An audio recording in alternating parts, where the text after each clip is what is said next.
the community, the sense of community, the sense of everyone wants your child to blossom.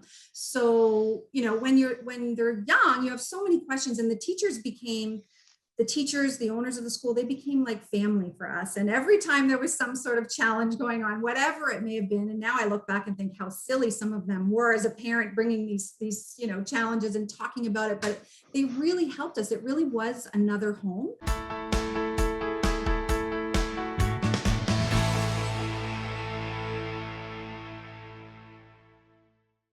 I'm Glenn Herbert, and I'm an editor with Our Kids. We're speaking with insiders from Canada's leading private schools to gain insights into their programs, culture, traditions, and leadership. This includes insights from parents, alumni, and administrators. This is the Our Kids Insider Perspective.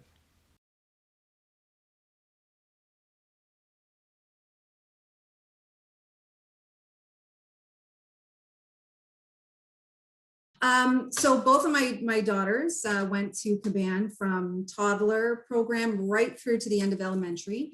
When we first started looking for care, it was for our first daughter, who was, you know, we started looking at around the time she was 12 months, knowing that I was going back to work. And I had just through school, I had some, my own schooling. That is, I had learned a little bit about the Montessori program, and I was always very keen, very interested in that. So we started looking for Montessori schools, and learned very quickly that there are a lot of schools out there that say they are Montessori school, and they certainly are not. So a great resource for us was the Canadian Council of Montessori Administrators.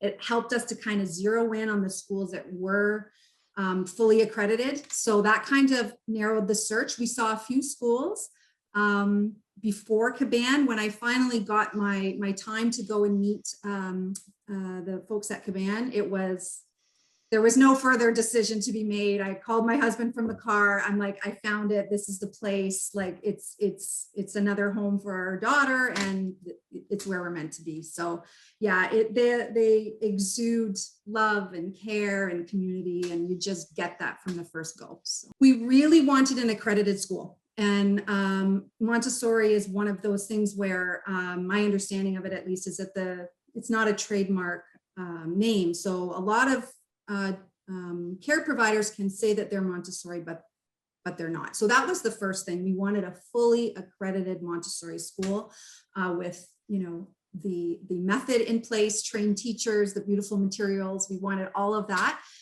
So there is not a lot of them in the GTA. You have to really make sure you're zeroing in on the ones that are fully accredited. So that really narrowed the search, but it was definitely the welcoming and the sense of community that tipped the scale for Kaban. You know, that was our first child. I was, you know, nervous about going back to work. We were so worried about, you know, giving our daughter to someone else to care for. And that was, you know, wiped away at the first meeting with Carla and Blanca. They're just beautiful people, and they've put their heart and soul in the school. And yeah, it's a special place.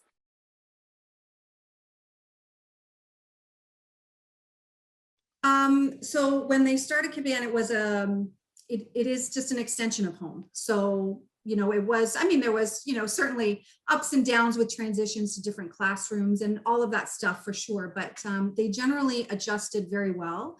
The teachers are, you know, very skilled at supporting them through all the transition. But what's great is they really, from the get-go, are building the kids to be independent and to know that they can solve problems for themselves, even at that very, very young age. So every day that they were there, their self-esteem, their confidence that they're competent and they can kind of navigate challenges it just kept growing and growing and growing. And now that they're 18 and 16, my husband and I feel so strongly that foundation really, really has helped them to be where they are today. I mean, they're still young, but have had to navigate their share of challenges and make adjustments in their confidence, and just their ability to kind of adapt to different situations I think it served them very, very well. Yeah, it is child-centric, you know, and they really feed that natural curiosity. And there's just so many times I can think of where the girls, and not just my girls, but everyone in the class was getting really excited about something that was going on in the community, or, just the broader space. And the teachers, they were so skilled at, like, okay, how can we use this to teach them curriculum, especially as I got a little bit older through the elementary program. And one example is when it was World Cup time, all the elementary kids were so excited. And I just started thinking, of course, with Euro Cup, it reminded me of all of this, but they were so excited. And so the teachers used that to teach geography and math and all kinds, like just in terms of the tournament and how things were working. And these kids, like, they didn't want to leave at the end of the day. They were working on some big things and they just loved it. So that spirit, that it's a beautiful place, and it is child driven. Like, the teachers are there. I say teachers, like, they're really there to be inspired by the kids, and to follow them and help them learn, right? It's completely different. And one of the first times I went to observe, in elementary, I was floored because I'm looking at it. It doesn't look like a traditional classroom. There's tables and the kids are up and moving around and it's loud. And, you think back to your own experience at school and you're like, wait a second, can they concentrate? It's loud, it's noisy, what's happening? But I mean, the work that they do, it's amazing.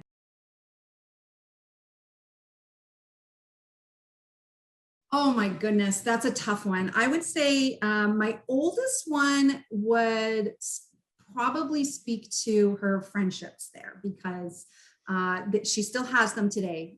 Both of them do, but my oldest one, I would say probably, the connections that she made there. My youngest one, I would absolutely suggest her love of the arts. Kaban fosters that huge. I mean, both my kids have it to this day, are very artistic and have such an appreciation for that. But my youngest daughter was really given an opportunity to shine there artistically. And, we didn't know that she was going to fall in love with dance, and she did.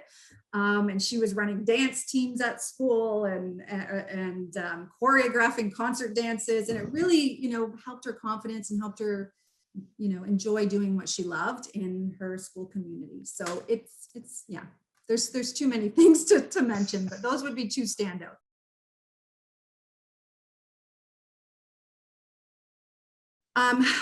Having absolutely no concerns about the level of care that goes to looking after your kids. First and foremost, that was number one. But second to that, I would say the community, the sense of community, the sense of everyone wants your child to blossom.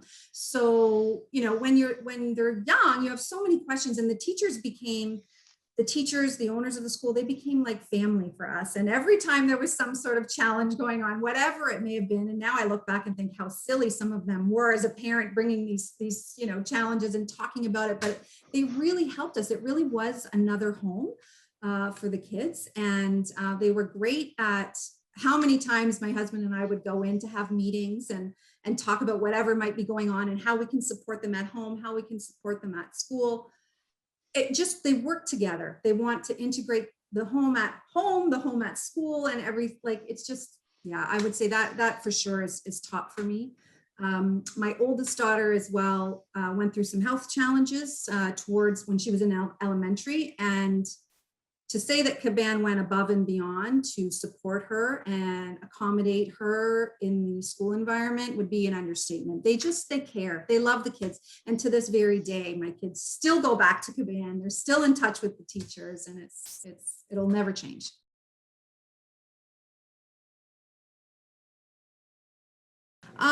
When we were there, I would say the biggest challenge was they weren't ready for elementary when the parents were. So we, when our kind of wave of the children were ready for grade 1, we were looking for elementary from Kaban, and they got it. They pulled it off. I will give them that. But, the planning was, it was quick. Let's say it that way. So initially, we had to give in a few areas. The aesthetic of the classroom wasn't ideal in the first couple of years of the Montessori or of the elementary program, I should say. So that, I wouldn't want to give them a sweeping kind of comment about planning, but that in that case, that was, absolutely a concern at the time. And well, we don't have a gymnasium. What are we going to do? And that sort of thing. So there was some planning issues around that. So I would say, yeah, just at the time that I was there planning.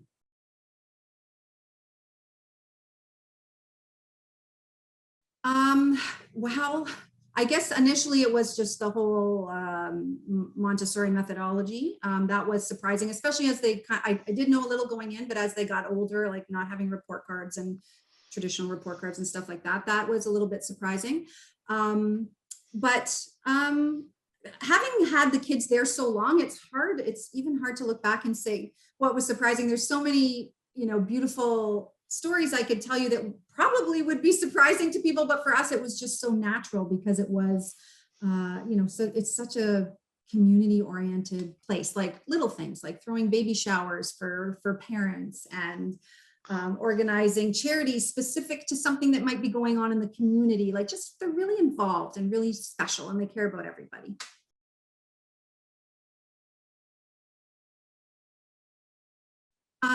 Every child is valued. Every child has their own worth and they are unique and valued and have so much to offer. And that is absolutely in every classroom, that will shine. So they're first and foremost, they value the child. They value the child. They value the parents. They value their teaching staff. That's beyond my experience, so I can't speak to it directly, but I can tell you they have very little turnover. Teachers that taught my kids when they're toddlers are still there to this very day. So I think it speaks very highly to their putting in practice that they value the community. That's the kids, that's the parents, and that's the teachers, and that comes out in everything we do.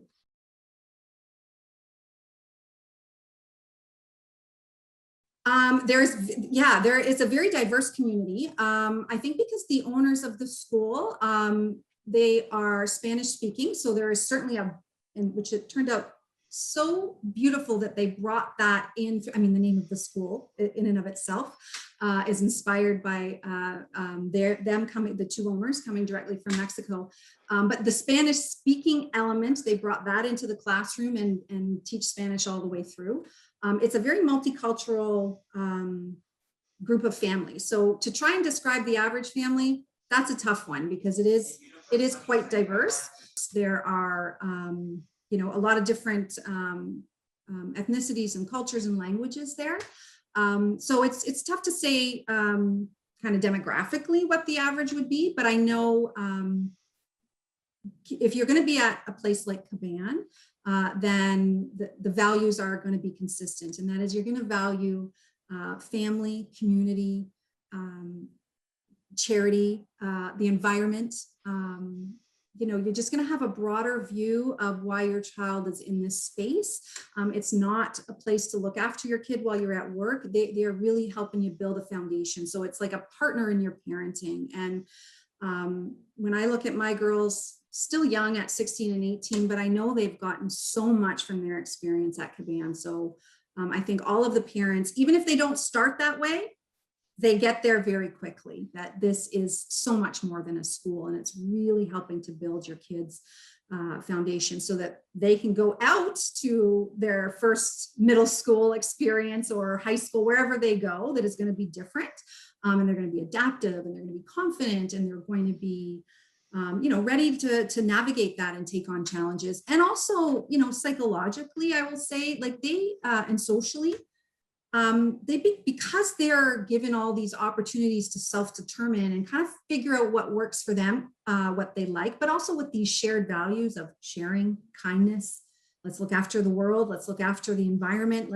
We don't need to have, 5 of everything. We don't need the best of the best. Let's look around and see how we can make the world a better place. And that has stuck with them. And they're, I think, carrying that on in things that they're doing to this day.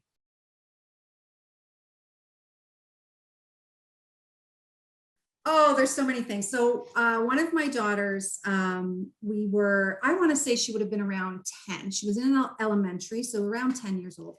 And we went downtown for a concert and she had noticed homeless people on the streets and, had quite a a reaction and lots of questions and how does this happen and what can we do? And, you know, it wasn't a passing kind of a moment. She, you know, even during the concert, on the way home from the concert, she was asking questions and really saddened that exists. So in her own way, she, I guess, started talking about it at school with the teachers and what she saw and how she felt about it. And one thing led to another, and Kaban wanted to help Sophia do something and feel like there's a role to play on looking after the world and that she has a contribution to make. So the teachers kind of talked to us to see, is this okay? And they launched, with Sophia at the helm, they launched a charity drive for a shelter in Peel, Our Place Peel, which is a youth shelter. And they launched a drive, and Sophia was doing her research and got on the phone with the executive director of the shelter. And what do you need? How can we help? What, tell me about this problem and what can we do? And she did, she accomplished so much.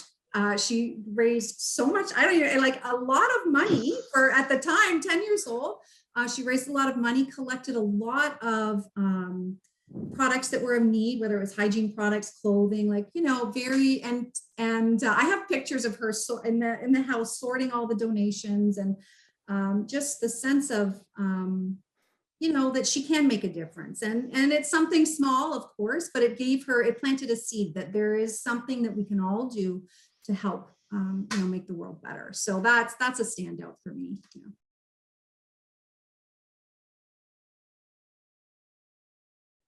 So the administration, they're fantastic. The owners, Blanca and Carla, who I'm not sure if you're aware, Carla sadly passed away last November. Carla and Blanca have been friends for a gazillion years, I guess, and they opened the school together. So the entire time that I was at Kaban, it was Carla and Blanca. They were the owners. They weren't directly teaching. They were doing the administration of the school, but very passionate and making sure that their mission was carried out. So they built a school that, it had to check all the boxes that they had for what they wanted to build, which is a beautiful space, a sense of community, a place where kids can grow, develop, become what they can become. The teachers, fantastic. They're so, you get to see them every single day. It's not like, the kids are sent, out to an area or something where you pick them up. No, you can go in and see in person and chat with the teacher every single day. They're very passionate. They have to be, I think, to make it work at Kaban. They're long-term. They've been there for years, and they have, you mentioned before that it must be rewarding for them. I can only imagine, because they've seen so many kids come through, and the kids, they're doing wonderful things. So I can't say enough about the teachers or the administration.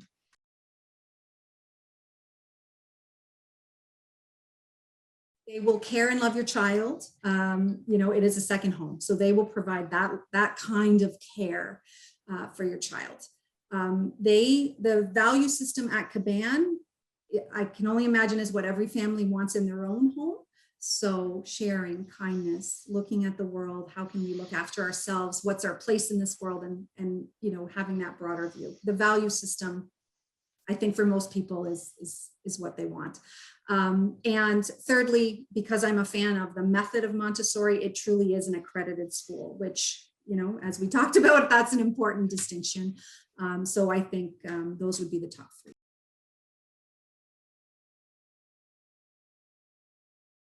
It would have been, don't be wrapped up in, at the time, the outside of the building did not look that great, if I'm being honest. It's kind of, and parents might see where the location is and like, oh, that's kind of an industrial area.